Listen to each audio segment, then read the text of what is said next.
ገብረኪዳን ነጋሽ ጋምብሬ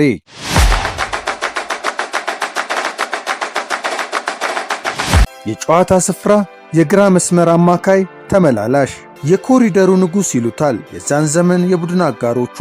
ኳስ ሲይዝ ከጨራሽ አጥቂዎችም ፈጥኖ የፍጹም ቅጣት ምት ሳጥን ውስጥ እየገባ ተከላካዮችን ያተራምሳል፣ ጎል ያስቆጥራል፣ የጎል ኳስ ያቀብላል፣ በየትኛውም የሜዳ ክፍል ቡድኑን ያግዛል። ጅማሮውን ስንመለከት አዲስ አበባ ተወልዶ ያደገው ገብረኪዳን ነጋሽ ስሙን በኢትዮጵያ እግር ኳስ ታሪክ ውስጥ በደማቁ የጻፈበትን ብቃት አንድ ብሎ ማዳበር የጀመረው ቄራ አልማዝዬ ሜዳ ላይ በመጫወት ነበር።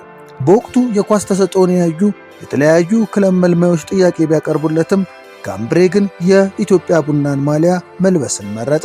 ጋምብሬን ለኢትዮጵያ ቡና ምን አደረገ? ከ1980 እስከ 1992 ለ12 ዓመታት ለኢትዮጵያ ቡና ተጫውቷል። ከቡና ጋር ባሰለፈበት በዛ ወርቃማ ዘመኑ በርካታ ድሎችን ተጎናጽፏል። አንድ የጥሎ ማለፍ፣ አንድ የአሸናፊዎች አሸናፊ ዋንጫ፣ አንድ የኢትዮጵያ ዋንጫ፣ በድምሩ 3 ዋንጫዎችን ከቡና ጋር አሳክቷል። ይህ አማካይ 27 ጨዋታዎችን በአምበልነት መርቷል።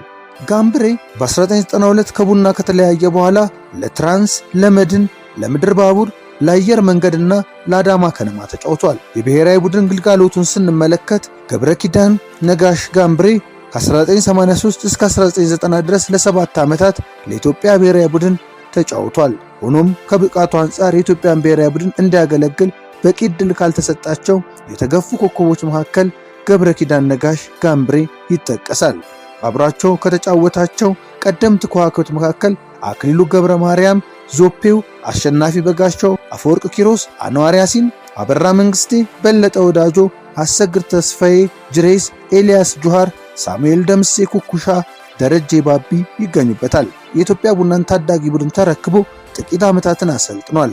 በማስከተልም የዋናው ቡድን የአሰልጣኝ የዲዲዬ ጎሜዝ እና የአሰልጣኝ ካሳዬ አራጌ ምክትል ሆኖ አሰልጥኗል። ገብረኪዳን ነጋሽ ጋምብሬ በአሁን ጊዜ በግሉም የእግር ኳስ ፕሮጀክት ከፍቶ ታዳጊዎች ላይ እየሰራ ሲሆን በትርፍ ጊዜውም የጤና ቡድኖችን እያሰለጠነ ይገኛል። ይህ የእግር ኳሳችን ፈርጥ ከሚወደው ሙያ ሳይርቅ ቤተሰብ መስርቶ በአዲስ አበባ እየኖረ ይገኛል። ሃሚንግ ስፖርትም ከአፍሮ ሶከር ኢትዮጵያ ያገኘውን እንዲህ አቀረበ። የኢትዮጵያን ቀደምት ከዋክብት እያነገስን አዲሶችን እያሳደግን ታሪካቸውን ለሚወጪዎቹ እናሻግር ይላል አፍሮ ሶከር ኢትዮጵያ። መልካም ጊዜ ይሁንላችሁ።